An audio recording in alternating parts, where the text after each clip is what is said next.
지금 미국 사회에 충격 사건이 터졌습니다. 단 6일간의 한국 수학여행을 다녀온 뒤 미국 학생들 중 일부가 실제로 자퇴를 결심한 건데요. 총기 경보만 올해에 4번 울린 교실, 느린 인터넷과 빈약한 급식에 지친 학생들이 한국에서 경험한 건 전혀 달랐습니다. 단 1분 30초 만에 끝나는 입국 심사, 47분 만에 분실물이 되돌아오는 지하철, 밤 11시에도 안전한 거리, 그리고 알레르기까지 표기된 급식 한 끼가 학생들의 인생을 바꿨습니다. 하지만 더욱 충격적인 사실은 그 모든 감탄이 단순한 여행이 아니라 미국 학교 자퇴와 한국 유학 결심으로 이어졌다는 점입니다. 과연 무엇이 미국 10대 청소년을 한국에 스스로 정착하게 만들었을까요? 안녕하세요. 저는 에이버리 리드입니다. 미국 워싱턴주 시애틀 근교 벨뷰에 살고 있는 17세 고등학생이에요. 벨뷰 공립고등학교 11학년에 재학 중입니다. 어느 날 학교 체육관에 전교생 850명이 모였습니다. 2025년 여름 수학여행 최종 발표일이었죠. 저는 3열 왼쪽 끝자리에서 친구 레이첼과 손목시계를 확인했어요. 오후 2시 15분. 파리 에펠탑, 로마 콜로세움, 런던 빅벤 중 어디가 될까 속삭이며 기대에 부풀어 있었습니다. 미스 파텔 교장 선생님이 마이크를 잡았어요. 올해 수학여행 후보지는 일본과 대한민국입니다. 웅성거림이 파도처럼 체육관을 휩쓸었죠. 저는 어깨를 으쓱하며 레이첼과 눈을 마주쳤습니다. 당연히 일본이겠지, 거의 미국의 친척 같은 나라잖아요. 그런데 교장 선생님이 슬라이드를 넘기자 화면에 3개의 그래프가 떴습니다. 도시 야간 보행 안전지수, 학교 급식 정책 비교, 학교망 평균 속도. 제가 머릿속에 그려뒀던 예상도가 산산조각 났어요. 일본보다 한국이 모든 지표에서 앞서 있었거든요. 감상이 아닌 데이터로 판단하겠습니다. 교장 선생님의 목소리가 체육관 전체를 채웠어요. 저는 급격히 식어가는 기대감을 느꼈습니다. 왜 아시아여야 하는 거죠? 유럽의 고풍스러운 건축물, 카페, 테라스에서의 여유로운 오후는 어디로 간 건가요? 표결이 시작됐어요. 일본파와 한국파로 체육관이 갈라졌습니다. 저는 망설이다가 일본 쪽에 손을 들었어요. 하지만 마음 한구석엔 이상한 떨림이 있었습니다.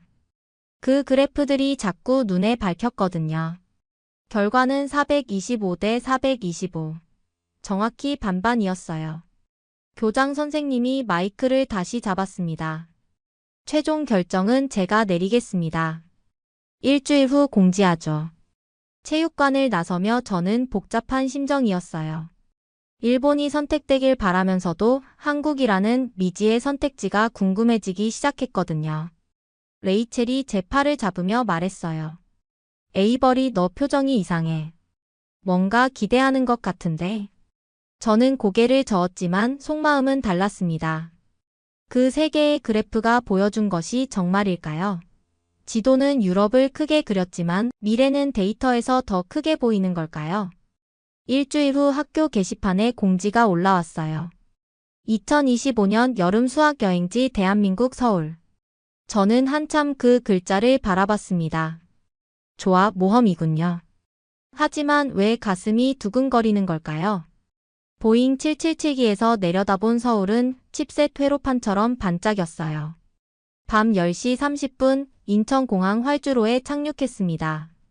기내에서 본 야경이 이미 제 편견을 흔들고 있었죠. 분당구 깔아던 곳이 이렇게 밝을 수 있나요? 공항 안으로 들어서자 첫 번째 충격이 왔어요. 입국 심사대에 긴 줄이 없었습니다. 대신 카메라와 지문 스캐너가 저를 기다리고 있었어요. 여권을 스캔하고 얼굴을 화면에 맞췄습니다. 딱 1분 30초. 입국 완료 스탬프가 찍혔어요. 미국에서는 최소 20분은 기다려야 하는데 말이죠. 저는 시계를 다시 확인했습니다. 정말 1분 30초였어요. 옆에 있던 담임 그린 선생님도 놀란 표정이었습니다. 이게 어떻게 가능하지? 공항 곳곳에서 다국어 안내가 흘러나왔어요. 영어, 한국어, 일본어, 중국어가 충돌 없이 화면 위에서 번갈아 나타났습니다. 안내 로봇이 길을 묻기도 전에 우리를 발견하고 다가왔어요. 수학 여행단이시군요. 출구까지 안내해 드릴게요. 바닥에 노란색 유도블록이 끊기지 않고 이어졌습니다. 휠체어 동선과 일반 보행로가 자연스럽게 분리되어 있었어요. 시각장애인을 위한 음성 안내까지 완벽했습니다. 이 모든 게 계획된 게 아니라 당연한 것처럼 작동하고 있었어요. 저는 엄마에게 영상통화를 걸었습니다. 엄마, 지금 인천국제공항이야. 봐봐. 고화질로 공항 내부를 여기저기 보여줬어요. 끊김이 전혀 없었습니다. 와이파이 신호는 공항 전역에서 강했어요. 미국 공항에서는 유료 와이파이도 자주 끊기는데 말이죠. 분단국가라며? 위험하다며? 저는 스스로에게 물었습니다. 하지만 공기 중에는 긴장 대신 질서가 있었어요. 사람들의 표정이 여유로웠습니다. 공항 직원들의 응대가 기계적이지 않고 따뜻했어요. 수암을 찾는 곳에서 또 한 번 놀랐습니다. 컨베이어 벨트가 부드럽게 돌아가고 분실 수화물 안내 시스템이 실시간으로 업데이트됐어요. 제 캐리어에는 QR코드가 붙어 있었고 스캔하니 위치 추적이 가능했습니다. 버스를 타고 시내로 향하면서 창밖을 봤어요. 도로가 깨끗했습니다. 가로등이 일정한 간격으로 설치되어 있었어요. 교통신호가 정확하게 작동했습니다. 보행자들이 신호를 지키며 걸었어요. 이 모든 게 당연한 풍경처럼 보였지만 저에게는 신선한 충격이었습니다.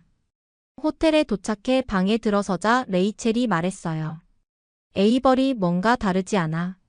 여기 시스템이. 저도 같은 생각이었습니다. 제가 갖고 있던 고정관념들이 입국 심사대에서부터 하나씩 무너지기 시작했어요.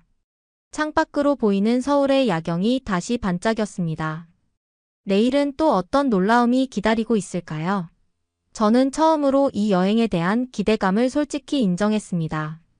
셋째 날 밤 11시 저희는 한강을 걸었습니다.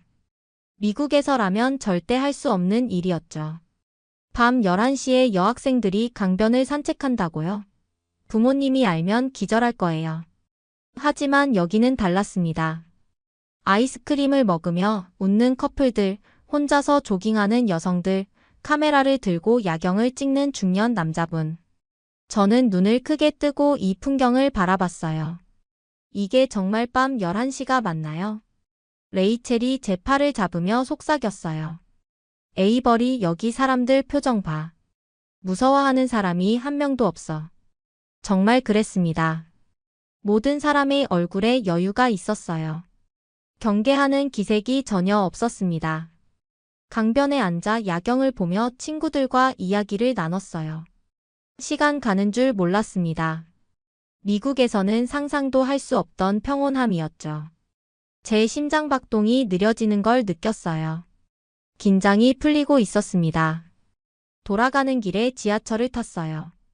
자정이 다 되어가는 시간인데도 지하철은 깨끗하고 안전했습니다. 사람들이 질서정연하게 줄을 서서 기다렸어요. 차 안에서도 조용히 책을 읽거나 휴대폰을 보며 각자의 시간을 보냈습니다. 그런데 환승역에서 문제가 생겼어요. 제 휴대폰이 없었습니다. 손이 허전해진 순간 심장이 쿵 내려앉았어요. 어떡하지? 여기서 휴대폰을 잃어버리면. 당황하고 있는데 안내 표지판 옆에 로스트 앤드 파운드라고 적힌 QR코드가 보였어요. 스캔하자 채팅형 봇이 나타났습니다. 몇 호선인지 몇 번 칸인지 언제쯤 탔는지 물어봤어요. 플랫폼에 있던 노란 조끼를 입은 봉사자분이 다가오셨습니다. 혹시 분실물이 있으신가요? 저는 상황을 설명했어요. 지금 바로 역무실에 확인 넣어드릴게요.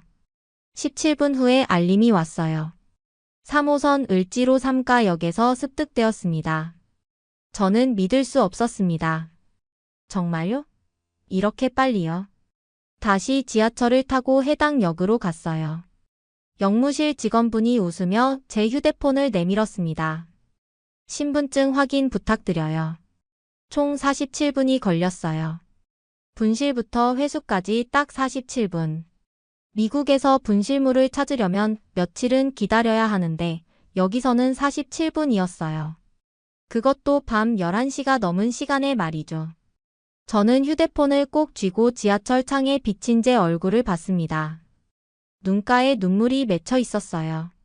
안심이라는 감정이 이렇게 구체적일 수 있다는 걸 처음 알았습니다. 이건 단순한 운이 아니었어요. 시스템과 시민이 서로를 믿고 있다는 증거였습니다. 호텔로 돌아가는 길에 레이첼이 말했어요. 에이버리, 너 지금 울고 있어? 저는 고개를 끄덕였습니다. 응, 그런데 슬픈 게 아니야. 너무 안전해서 울고 있어. 여기는 경보 대신 경로를 알려주는 곳이었어요. 분실물은 47분 만에 돌아오고 밤 11시에도 사람들이 웃으며 걸을 수 있는 곳. 제가 살던 세상과는 완전히 다른 곳이었습니다. 넷째 날 오전 저희는 서울의 한 국제고등학교를 방문했습니다. 복도에 걸린 학생들의 연구 포스터가 눈에 띄었어요.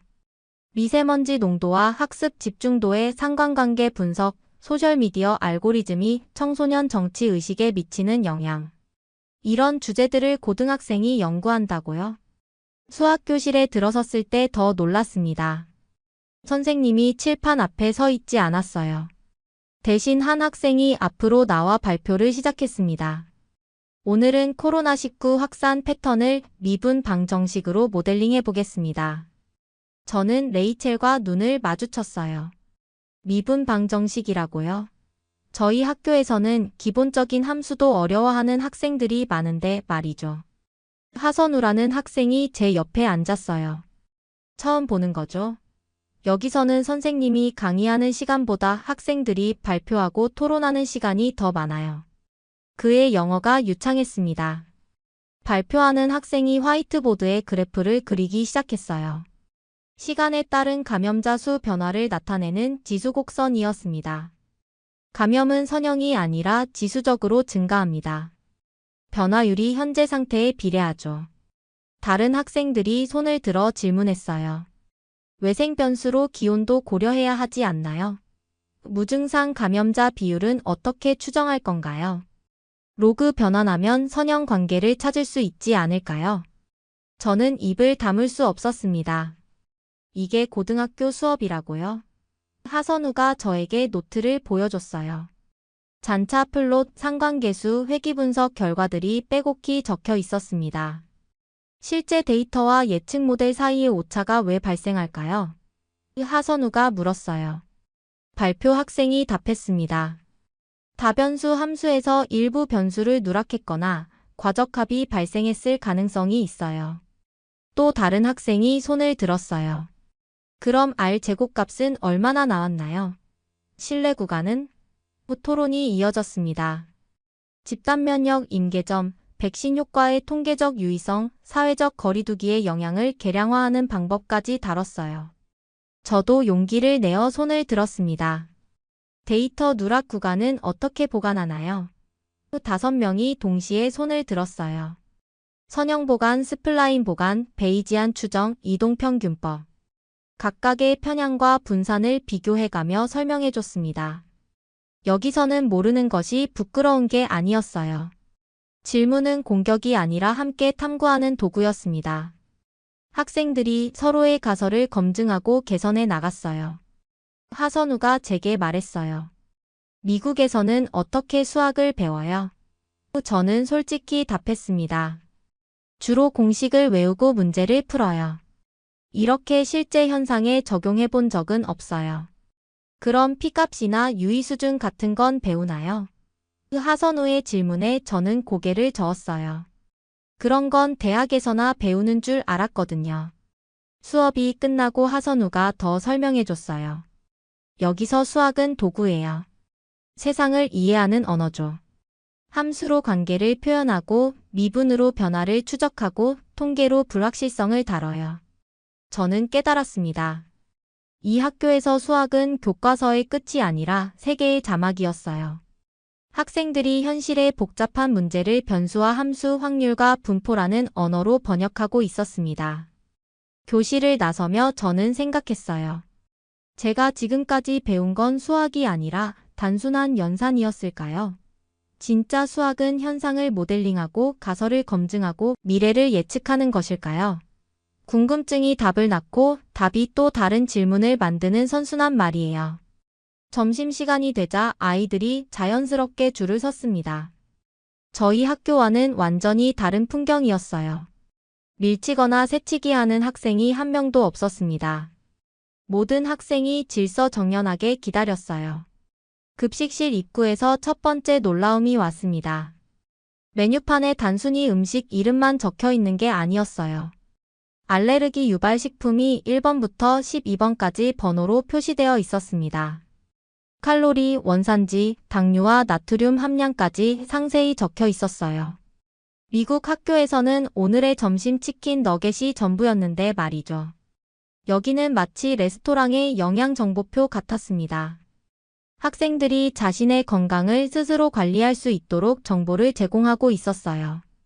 배식구역에 들어서자 더 놀랐습니다. 조리사님들이 학생 한 명 한 명과 눈을 마주치며 음식을 담아주셨어요. 많이 드시겠어요? 적게 드시겠어요? 오늘 국물이 진한데 괜찮으실까요? 기계적인 배식이 아니라 소통이 있었습니다.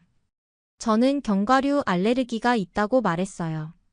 조리사님이 웃으며 답했습니다. 아, 5번이시네요. 3분만 기다려 주시겠어요? 대체 반찬 바로 준비해 드릴게요. 정말로 3분이었습니다. 별도로 준비된 견과류 없는 나물과 샐러드를 받았어요. 다음 주부터는 상시 반영해 놓을게요. 몇 반이세요? 조리사님이 물어보셨습니다.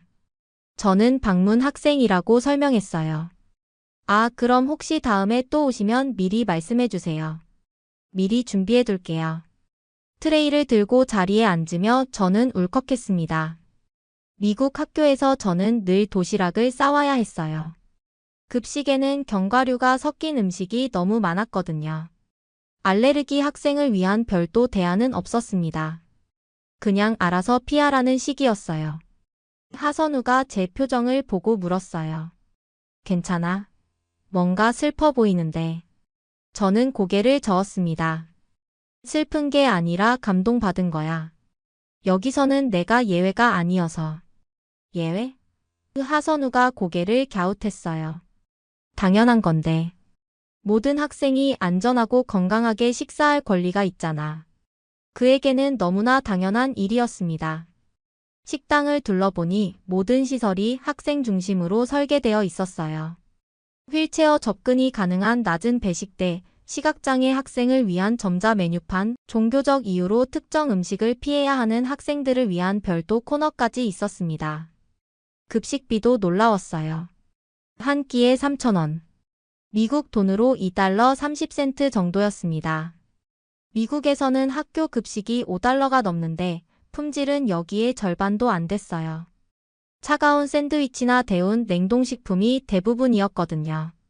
여기 음식은 모두 따뜻했습니다. 갓 지은 밥, 김이 모락모락 나는 국, 신선한 채소들. 영양사님이 직접 식단을 짜고 조리사님들이 정성껏 만든 게 느껴졌어요. 이 모든 게 세금으로 지원되는 거예요. 하선우가 설명했습니다. 학생들의 건강한 성장이 국가의 미래라고 생각하거든요. 저는 깊게 생각했어요. 한 사회가 학생을 대하는 태도가 이렇게 구체적으로 드러나는구나. 식사를 마치고 식기를 정리하는 곳도 체계적이었어요. 음식물 쓰레기, 재활용품, 일반 쓰레기가 명확히 분리되어 있었습니다. 학생들이 자연스럽게 분리수거를 하며 정리했어요. 처음엔 귀찮았는데 지금은 습관이 됐어요. 하선우가 말했습니다. 작은 실천이 모여서 큰 변화를 만든다고 선생님이 그러시거든요. 급식실을 나서며 저는 생각했어요. 이곳의 점심은 칼로리보다 태도가 더 따뜻했어요. 알레르기 5번 없는 대체식을 3분 만에 준비해주는 것, 그건 단순한 서비스가 아니라 한 명 한 명을 소중히 여기는 철학이었습니다. 미국에서는 급식이 배고픔을 해결하는 기능이었다면 여기서는 학생을 존중하는 방식이었어요. 이 차이가 얼마나 큰지 저는 이제 알겠습니다. 미국으로 돌아온 지 일주일째 현실이 저를 다시 덮쳤습니다. 월요일 오전 10시 15분 익숙한 사이렌이 울렸어요. 총기 위험 경보였습니다. 학교에 무장한 침입자가 있을 가능성을 대비한 대피 훈련이죠. 교실 불이 꺼지고 문이 잠겼습니다. 선생님이 손짓으로 조용히 하라고 신호를 보냈어요. 저희는 창문이 보이지 않는 벽 쪽으로 몸을 웅크렸습니다. 혹시 모를 외부의 시선을 피하기 위해서요. 어둠 속에서 20분을 숨죽이며 기다렸습니다. 누군가 흐느끼는 소리가 들렸어요. 신입생이었습니다. 아직 이런 훈련에 익숙하지 않은 거죠. 저는 서울에서의 밤 11시 한강 산책을 떠올렸어요. 그 평온함과 이 긴장감 사이의 거리가 얼마나 멀까요? 미국 학교에서는 이런 훈련이 일상입니다. 화재 대피 훈련처럼 정기적으로 실시하죠. 학생들이 위험 상황에서 어떻게 숨어야 하는지, 어떻게 조용히 있어야 하는지 연습합니다. 슬픈 현실이지만 필요한 훈련이에요. 화요일에도 경보가 울렸습니다. 수요일에도 목요일에도. 2주 동안 총 4번의 총기 대비 훈련이었어요. 저는 스마트폰에 기록을 남기기 시작했습니다. 날짜, 시간, 지속 시간, 그때 느꼈던 감정까지 모두 적었어요. 컴퓨터실에서 과제를 하려고 했는데 와이파이가 계속 끊겼어요. 5분마다 다시 접속해야 했습니다. 서울에서는 지하철 안에서도 고화질 영상이 끊김없이 재생됐는데 말이죠. 저는 이것도 사진으로 찍어뒀어요. 연결 실패 메시지가 뜬 화면을 말이에요. 점심시간이 가장 힘들었습니다. 급식 트레이에는 늘 무언가 부족했어요. 포크가 없거나 냅킨이 떨어졌거나 우유가 상했거나. 알레르기 표시는 어디에도 없었습니다. 저는 빈 트레이 구멍들을 사진으로 찍었어요. 서울 급식의 완벽한 세팅과 대비하기 위해서요. 집에 와서 저는 모든 자료를 정리하기 시작했습니다. 서울에서 찍은 사진들, 급식 메뉴표, 수업 노트, 분실물 회수 기록. 그리고 미국으로 돌아온 후의 기록들. 총기 대비 훈련 로그, 와이파이 속도 측정 결과, 급식 문제점 사진들. 26쪽짜리 개인 리포트를 만들었어요. 제목은 감탄에서 증거로 6일간의 서울이 바꾼 학습의 경로였습니다. 첫 장에는 요약이 있었어요. 안전한 환경이 학습 효과를 3배 향상시킨다. 부모님께 보고서를 보여드렸습니다. 아버지가 먼저 입을 열었어요. 에이버리, 이게 다 사실이야? 저는 고개를 끄덕였습니다. 모든 사진과 기록에 날짜와 시간이 표시되어 있어요. 어머니가 걱정했어요. 하지만 비용이 만만치 않을 텐데. 그리고 안전은? 언어 문제는? 저는 슬라이드 9쪽을 펼쳤습니다. 항공료, 기숙사비, 급식비, 교통비를 모두 계산해뒀어요. 장학금 가능성도 조사했습니다. 슬라이드 14쪽에는 총기 대비 훈련과 재수면 패턴을 겹친 그래프가 있었어요. 훈련이 있던 날에는 수면의 질이 현저히 떨어졌습니다. 집중도 측정 결과도 마찬가지였어요. 안전에 대한 불안감이 학습에 직접적인 영향을 미쳤습니다. 슬라이드 18쪽에는 급식 알레르기 대응을 비교한 표가 있었습니다. 미국 개인이 알아서 회피, 한국 3분 내 대체 메뉴 제공. 이 차이가 학습 환경에 미치는 영향을 수치로 보여줬어요. 감탄은 순간이지만 증거는 설득력이 있어요. 저는 부모님께 말씀드렸습니다. 제가 직접 경험하고 기록한 것들이에요. 편견이나 환상이 아니라 현실이죠. 아버지가 보고서를 천천히 넘겨보셨어요. 그래프와 표, 사진들을 꼼꼼히 살펴보셨습니다. 네가 이렇게 체계적으로 분석할 줄 몰랐구나. 어머니도 놀라셨어요. 이 분실물 회수 기록은 정말 47분이 맞아. 저는 스마트폰 스크린샷을 보여드렸습니다. 시간 기록이 명확했어요.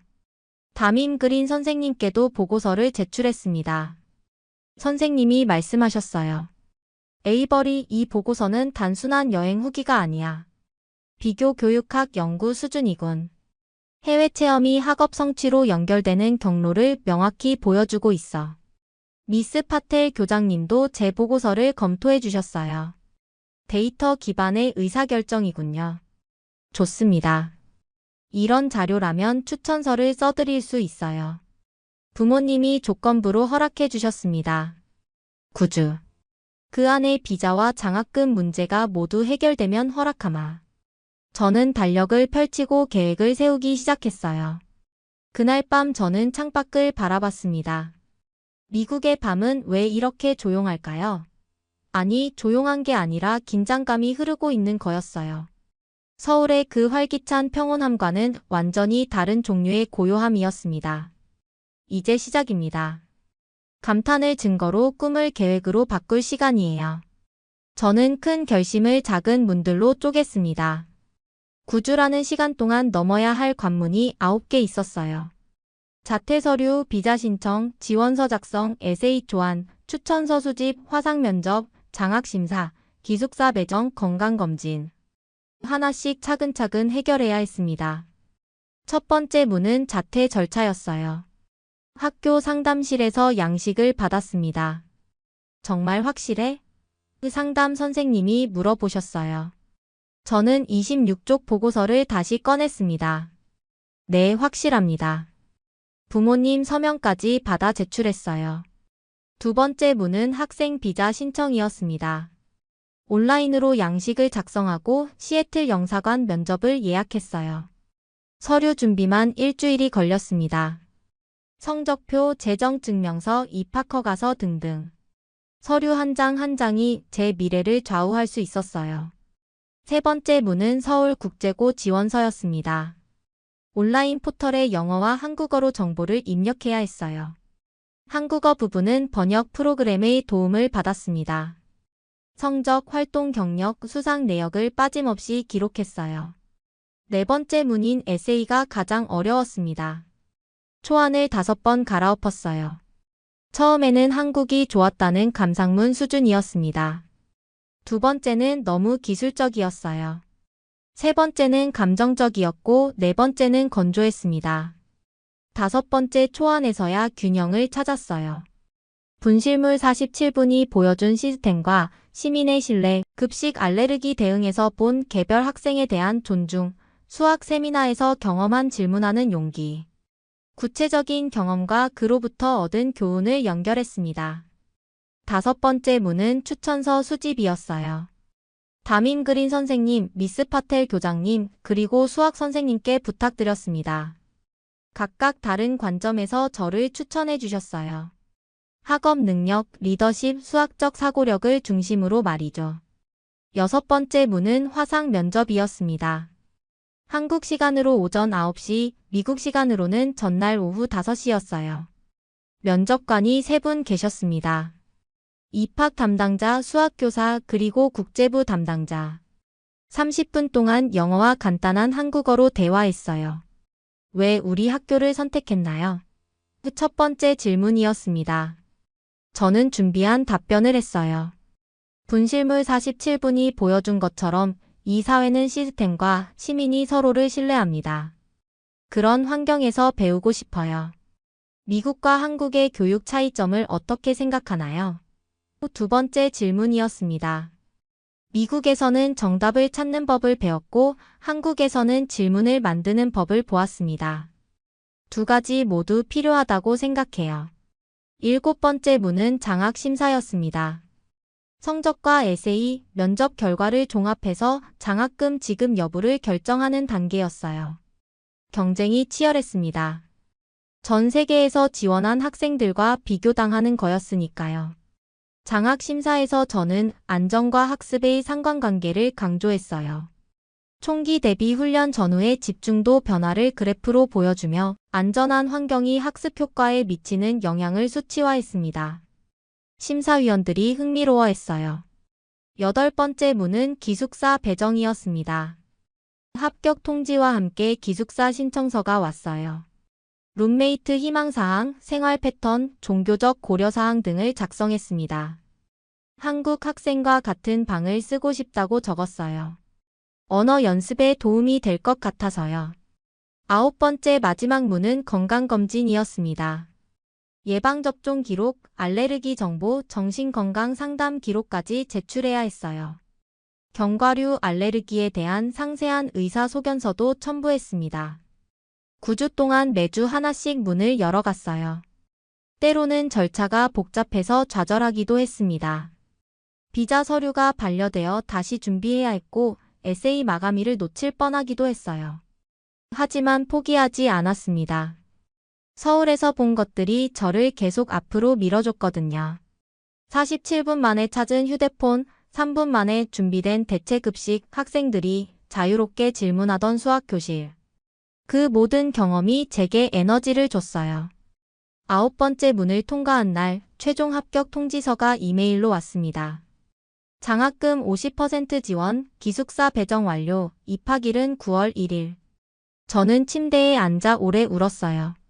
미래는 큰 도약 한 번이 아니라 작은 문 9개를 여는 과정이었어요. 하나씩 차근차근 포기하지 않고 밀어붙이는 것. 그게 꿈을 현실로 만드는 방법이었습니다. 2025년 9월 1일 서울국제고등학교 새 학기가 시작됐습니다. 인천공항에 다시 도착했을 때의 기분은 3개월 전과 완전히 달랐어요. 이번에는 관광객이 아니라 학생으로 온 거였거든요. 가슴이 두근거렸지만 불안하지는 않았습니다. 기숙사 체크인을 마치고 제 방에 들어갔어요. 룸메이트는 김지은이라는 한국 학생이었습니다. 안녕, 에이버리예요. 어색한 한국어로 인사했어요. 지은이가 웃으며 답했습니다. 반가워. 한국어 많이 늘었네. 첫 주는 적응 기간이었어요. 아침 7시 기상, 7시 30분 조회, 8시부터 수업 시작. 미국보다 일찍 시작하는 하루였지만 리듬감이 있었습니다. 모든 학생이 같은 시간에 움직이니까 혼란이 없었어요. 한국어 보충 수업이 가장 중요했습니다. 일주일에 3번, 한 번에 2시간씩 들었어요. 조사 하나로 문장의 의미가 완전히 바뀐다는 걸 배웠습니다. 학교에 간다와 학교로 간다의 차이, 친구와 만난다와 친구를 만난다의 뉘앙스 차이까지 세세하게 배웠어요. 수학 수업은 여전히 놀라웠습니다. 제가 경험했던 그 토론식 수업이 일상이었어요.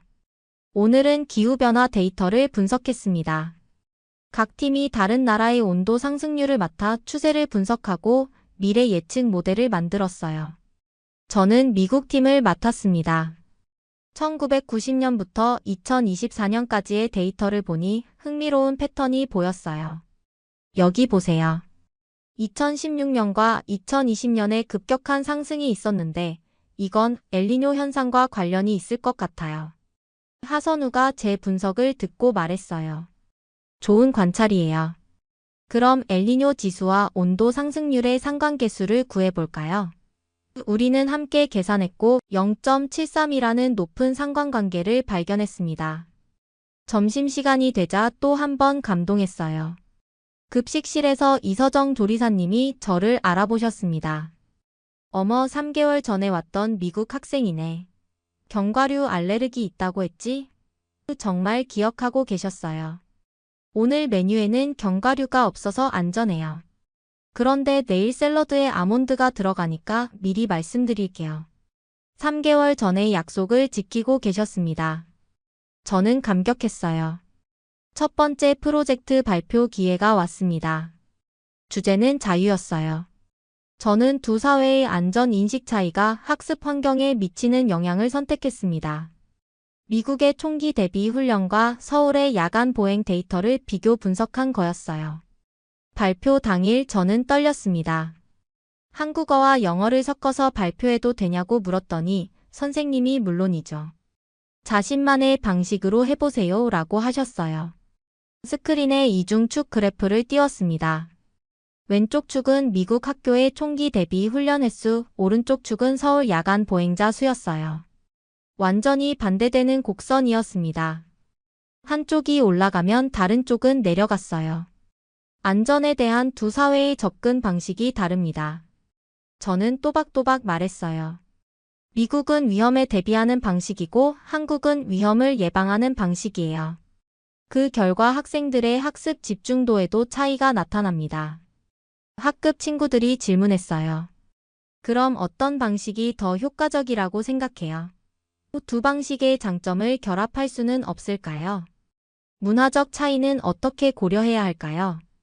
발표가 끝나자 박수 소리가 터졌습니다.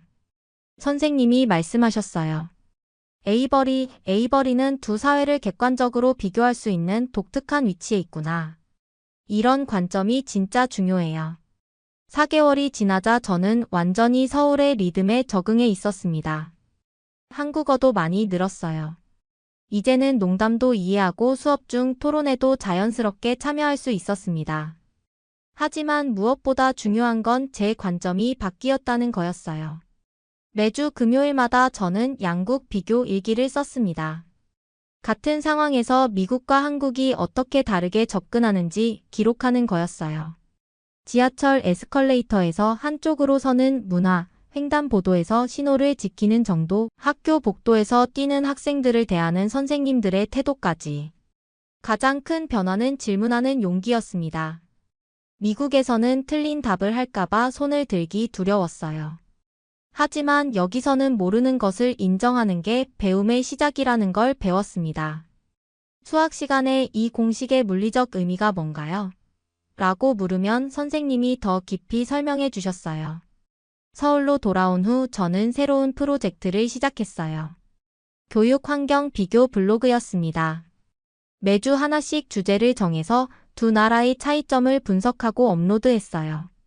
시험에 대한 태도, 교사와 학생 관계, 학부모 참여도 같은 주제들을 다뤘습니다. 블로그가 인기를 얻기 시작했어요.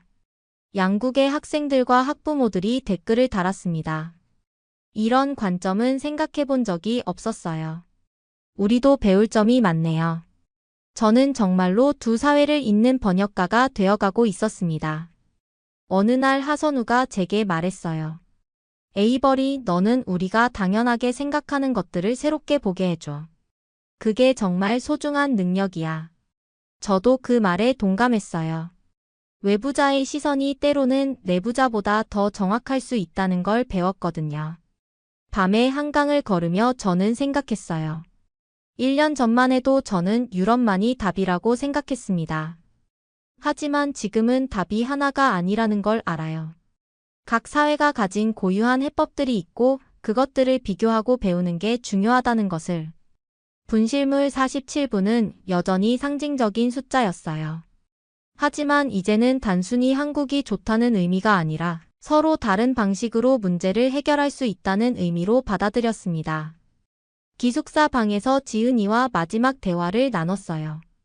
졸업이 2달 앞으로 다가온 시점이었거든요. 앞으로 뭐 할 거야? 지은이가 물었어요. 대학에서 비교교육학을 전공하고 싶어. 저는 확신에 찬 목소리로 답했습니다. 그리고 언젠가는 교사가 되어서 학생들에게 세계를 읽는 법을 가르치고 싶어. 우리는 시험을 잘 보기 위해 배우는 게 아니라 세계를 이해하기 위해 배운다는 걸 말야. 창밖으로 서울의 야경이 반짝였습니다. 1년 전 처음 봤던 그 풍경이었지만 이제는 완전히 다른 의미로 다가왔어요. 이곳은 더 이상 이국 땅이 아니라 제 두 번째 고향이 되어 있었습니다. 저는 2개의 언어로, 2개의 관점으로, 2개의 경험으로 세상을 바라볼 수 있게 되었습니다. 그리고 그 능력을 다른 사람들과 나누고 싶었어요. 번역가로서의 제 여정은 이제 막 시작된 거였습니다. 가끔 밤이 오면 한강에 바람이 분다. 분실물 47분은 여전히 4개 숫자 이상의 뜻이다. 그건 우연한 행운이 아니라 시스템과 시민이 서로를 신뢰한다는 기호였다. 나의 미래는 이제 거기에서 출발한다. 나는 두 사회를 오가며 서로의 오해를 지우는 사람이고 싶다. 언젠가 내가 교사가 된다면 첫 시간에 학생들에게 이렇게 말할 것이다. 나는 언어를, 숫자를, 서로의 상식을 번역하는 사람이 되겠습니다. 오늘 이야기 어떠셨나요? 미국인 여학생 에이버리가 한국에 온 그 마음이 공감되신다면 여러분의 그 마음을 댓글로 나눠주세요. 여러분의 이야기가 채널을 더 따뜻하게 만들어줄 거예요. 구독과 좋아요 잊지 마시고 다음에도 감동적인 이야기로 찾아뵙겠습니다. 감사합니다. 지금 세계 여론조사에서 충격적인 결과가 나왔습니다. 베트남 95%, OECD 1위 터키 92.2%. 한국에 대한 호감 수치가 전례 없는 수준으로 집계된 겁니다. 하지만 한국을 차갑게 기억하던 한 기자는 이 결과를 믿지 못한 채 직접 11개국을 취재하기 시작했는데요. 동남아의 열기, 일본의 냉랭함, 유럽의 신뢰, 멕시코 빈민가의 위로까지 현장은 예상을 뒤집는 목소리로 가득했습니다. 그리고 마지막 터키에서 그는 마침내 15년간의 편견을 내려놓고 놀라운 고백을 남겼습니다. 왜 전 세계는 지금 한국을 사랑한다고 말하는 걸까요? 지금부터 캐나다 기자의 보도를 따라 세계 사람들이 한국을 얼마나 사랑하는지를 알려드리겠습니다. 그 전에 잠시 댓글로 한국 사랑해요라고 남겨주시면 더 많은 세계 사람들에게 한국의 위대함이 잘 전달될 것입니다. 그럼 바로 이야기 들려드릴게요. 안녕하세요. 저는 엘리자 로웰입니다. 토론토 글로벌 헤럴드 국제부에서 15년째 기자로 일하고 있어요. 베트남 95%, OECD 1위 터키 92.2%. 컴퓨터 모니터에 띄워진 수치들이 제 눈을 의심하게 만들었습니다. 한국에 대한 세계 각국의 호감도 조사 결과였어요. 사무실 창밖으로 스며드는 토론토의 차가운 바람 소리가 귓가를 스쳤죠. 하지만 제 마음은 그 바람보다 더 차갑게 얼어붙어 있었습니다. 편집장 마크가 제 책상 앞에 서서 두꺼운 파일을 내려놨어요. 엘리자, 이번 특집 기획 맡아줄 수 있겠나? 파일 표지에는 세계 한국 호감도 조사, 현장 취재라는 제목이 적혀 있었습니다. 제 손이 무의식적으로 떨렸어요.